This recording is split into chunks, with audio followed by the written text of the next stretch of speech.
ये होगा। तो आज का टॉपिक है दो ध्रुवता की चुनौती। तो दो ध्रुवता चुनौती में दो ध्रुव कौन कौन थे आप पहले ये सुन लीजिए दोस्तों। तो एक था आपका यूएसए और एक था यूएसएसआर। ये आपका है क्या कि हर एक कंट्री को अपने अंदर मतलब लेना चाहते थे। मतलब अमेरिका बोलता था कि आप हमारे गुट में आकर जुड़ जाइए, और आपका सोवियत संघ बोलता था कि आप हमारे गुट में आकर जुड़ जाइए। और ये दोनों महाशक्तियां जो है कई देशों को अपने में शामिल किए, और फिर उसके बाद उनके संसाधनों का दोहन किए। और इस तरह आपको मान के चलिए कि इनडायरेक्टली वो संसाधन, वो जो आपका जो भी देश जुड़ता था उन पर इन्हीं का कब्जा होता था। मतलब वो देश दोबारा जो है एक तरह से गुलाम हो जाता था। ऐसे में यही कंडीशन भारत के भी पास आया, और आपका है क्या भारत से पूछा गया कि वो क्या करेगा। उन्होंने दो ध्रुवता को चुनौती दी, और चुनौती कैसे दिया तो एक आंदोलन के तहत। उस आंदोलन का नाम है गुट निरपेक्ष आंदोलन। मतलब गुट से अलग होकर आंदोलन चलाना गुट निरपेक्ष आंदोलन कहलाता है। देखिए जब सेकेंड वर्ल्ड वॉर हुआ तो उसके बाद क्या हुआ कि दुनिया जो है दो आपका है क्या कि गुटों में बट गई, एक पहली गुट और एक दूसरी गुट। पहली गुट को अमेरिका कहा, यूएसए कहा गया, और दूसरी गुट को यूएसएसआर कहा गया। अब ऐसे में भारत के पास सवाल आया कि भारत किस गुट में जाएगा, पहली गुट में कि दूसरी गुट में। तो उसने भाई साहब किसी गुट में नहीं गया। वो पहली गुट यूएसए और यूएसएसआर दोनों से क्या हुआ, अलग होकर एक आंदोलन चलाया जिसे गुट निरपेक्ष आंदोलन कहा जाता है। मतलब गुट से अलग होकर आंदोलन चलाना क्या कहलाता है, गुट निरपेक्ष आंदोलन कहलाता है। वही बात लिखा है यहाँ पर, आप ये भी बातें लिख सकते जो मैंने आपको बताया कि यूएसए और यूएसएसआर जो है गुट से अलग रहने का फैसला किया। नंबर 1 यूएसए और यूएसएसआर से इंडिया जो है गुट से क्या दी, यहाँ पर आप इंडिया लगा लेंगे कि आपका है क्या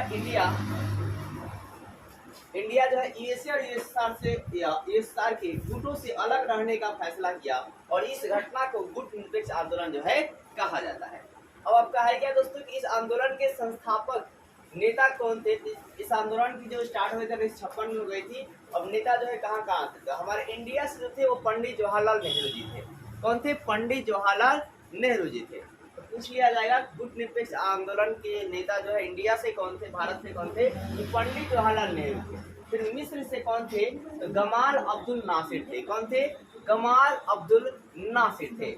इसके अलावा युगोस्लाविया से कौन थे, तो जोसेफ ब्रोज टिटो थे। कौन थे, जोसेफ ब्रोज टिटो थे। तो आपने क्या सुना कि दो ध्रुवता की चुनौती जो है किसके द्वारा दी जाती है, तो गुट निरपेक्षता के द्वारा दी जाती है। तो हमने आपको बताया कि जब सेकेंड वर्ल्ड वॉर का जब दौर चल रहा था, उसके बाद जब दौर खत्म होता है सेकेंड वर्ल्ड वॉर का, तो दो ध्रुवों का जन्म होता है, एक पहली दुनिया और एक दूसरी दुनिया। पहली दुनिया यूएसए कहलाती है, दूसरी दुनिया यूएसएसआर कहलाती है। ऐसे में मैक्सिमम जो है कंट्री छोटे कंट्री को अपने अंडर में करते हैं और उसके संसाधनों का दोहन करते हैं, और उस तरह से वो जो कंट्री होती है दोबारा से गुलाम हो जाती है। ऐसे में यही कंडीशन इंडिया के पास आती है। तो इंडिया जो है यूएसए और यूएसएसआर दोनों से अलग रहने का फैसला करता है, और आपका दोस्तों क्या जी एक आंदोलन चलाता है जिसे गुट निरपेक्ष आंदोलन जो है कहा जाता है। गुट निरपेक्ष आंदोलन में जो है भारत के संस्थापक कौन है, तो पंडित जवाहरलाल नेहरू हैं। इसके अलावा दूसरे देशों में जैसे कि युगोस्लाविया में कौन थे, जोसेफ ब्रोज टिटो थे। और आपके मिस्र में कौन थे, गमाल अब्दुल नासिर थे। इंडोनेशिया में कौन थे, तो सुकर्नो थे। घाना में कौन थे, बर्मा एनएन कुर्मा थे। लेकिन मुख्य रूप से ये तीनों जो नाम है आपको पढ़ के इम्पोर्टेंट है।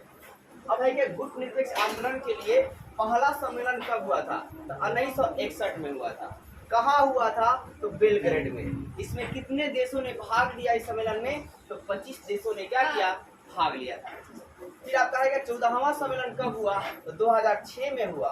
कितने देशों ने भाग लिया, कितने सदस्यों ने, तो 116 सदस्यों ने क्या किया, भाग लिया। मतलब 16 देशों के सदस्य ने क्या किया, भाग लिया। जिसमें पर्यवेक्षक देश कितने थे, तो 15 थे। मतलब डायरेक्टली उसमें इन्वॉल्व कितने देश हुए थे, तो 15 देश जो है हुए थे। किस लिए, तो गुट निरपेक्ष आंदोलन के सम्मेलन किए। अब है क्या गुट निरपेक्ष आंदोलन से भारत को क्या लाभ मिला, तो जब गुट निरपेक्ष आंदोलन इंडिया चला, इंडिया को इससे क्या लाभ हुआ। नंबर 1 इंडिया दोबारा गुलाम होने से बच गया, और दूसरी बात आपका यह है कि दोस्तों की वो स्वतंत्र फैसला लेने लगा। अगर वो गुट में शामिल हो जाता तो जो यूएसए कहता वही आपको, मतलब मान लीजिए यूएसए में जाता तो यूएसए जो कहता वही इंडिया को करना पड़ता। तो एक तरह से मान लो कि चलो फिर दोबारा गुलामी की जिंदगी ही जीना पड़ता। तो ऐसे में गुट से क्या हो गया, अलग हो गया, और अलग हुआ तो स्वतंत्र फैसला लेने लगा। मतलब जो इच्छा करेगा वो अपना फैसला खुद ही लेगा इंडिया। ठीक है, पहली बात हो गई। दूसरी बात, दोबारा गुलाम होने से क्या हो गया, बच गया। मतलब देखो, अब अगर अमेरिका अपने अंदर शामिल करता तो क्या करता, वो भाई साहब हमारे जो संसाधन होते उस पर कब्जा करता, उस पर टैक्स लगाता, बोलता मुझे इतना चाहिए इतना चाहिए। तो इनडायरेक्टली जो है दोबारा आपको डायरेक्ट नहीं, इनडायरेक्टली दोबारा जो है आपका अप्रत्यक्ष रूप से इंडिया का होता है गुलाम हो जाता है, तो गुलाम होने से बच गया। दूसरी बात, इंडिया की स्थिति जो है कि अगर मान लीजिए कि अगर कभी ऐसा स्थिति आ जाता है, अब इंडिया में अगर ऐसी स्थिति आ जाती है कि अगर मान लीजिए ए से खिलाफ हो जाता है, तो इन दोनों गुटों में से कोई एक गुट क्या होगा, उसके पक्ष में आ जाएगा। क्या जाएगा, पक्ष में आ जाएगा। इंडिया भी इतना पावरफुल जो है हो चुका है। तो जैसे मान लीजिए कि यूएसए खिलाफ आता है तो यूएसए से आर उसका मदद करेगा, ठीक है। और ऐसे तो मतलब कोई भी मतलब ना यूएसए खिलाफ आ सकता है और ना ही यूएसए आर खिलाफ आ सकता है। तो दोनों जानते हैं कि वो मतलब मार्केटिंग का जो बड़ा सोर्स है वो आपके इंडिया है, ठीक है। मतलब किसी मान लीजिए यूएसए की मतलब पूरा मतलब जैसे गूगल है, मैक्सिमम यूजर जो है आपके इंडिया में बहुत सारे यूजर जो है गूगल का इस्तेमाल करते हैं। इसके अलावा यूएसएसआर की बात करेंगे आप तो मैक्सिमम सामान की मतलब बात करते हैं, मतलब उस कंट्री से जो आती है वो इंडिया में आती है और अरबों खरबों जो है मतलब अरबों खरबों जो डॉलर जो है इंडिया से लेकर जाते हैं, कमा कर जाते हैं। इसी प्रकार आपका जो चाइना भी है वो भी आपका है क्या, मतलब बहुत ज़्यादा दुश्मनी जो है इंडिया से नहीं कर सकता है। क्यों नहीं, क्योंकि वो भी मतलब लाखों करोड़ों डॉलर में आपका है क्या, मतलब आपका पैसा मतलब क्या बोलते हैं, इंडिया में सामान को एक्सपोर्ट करता है और इस सामानों से वो पैसा कमाता है। जिस दिन सरकार उसको मतलब बैन लगा दी उसकी हालत खराब हो जाएगी। अब है क्या दोस्तों, संप्रभुता बरकरार है, मतलब पावर जो है वो क्या रहेगा आपका, बरकरार रहेगा। फिर 1971 में मतलब भाई देखिए, अब इतिहासकारों जो है मतलब आलोचकों को मतलब कुछ आलोचकों का कहना है कि नहीं, इंडिया जो है अपने बात को नहीं मानता है। वो कहा था कि हम गुट में नहीं जाएंगे और फिर किसी भी गुट से मतलब मदद तो नहीं मांगेंगे। लेकिन एक बार क्या हुआ कि जब आपका पाकिस्तान से लड़ाई हुआ, ठीक है, तो वो मतलब पाक से जब यूज हुआ तो उस समय आपका है क्या कि जो प्रेसिडेंट कौन थे, इंदिरा गांधी थी। कौन थी, इंदिरा गांधी थी। कब की लड़ाई की बात है, 1971। तो इस लड़ाई में क्या हुआ कि यूएसएसआर ने क्या किया, इंडिया का क्या किया जी, मदद किया। क्या किया, मदद किया। और उसी समय से आपका है क्या कि मतलब इंडिया जो यूएसएसआर यानी जो रूस है वो आपका भारत का मित्र बन गया।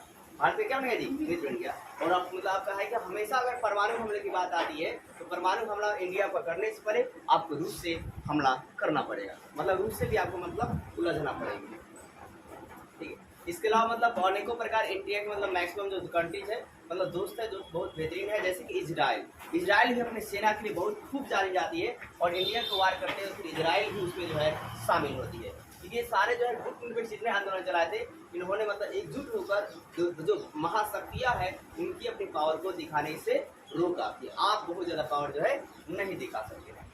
इसलिए मतलब कहा जाता है कि अगर आप मिलकर कोई काम करते हैं तो वो काम क्या होगा, जल्दी ही संपन्न हो जाएगा और उसमें आप सफल भी हो जाएंगे।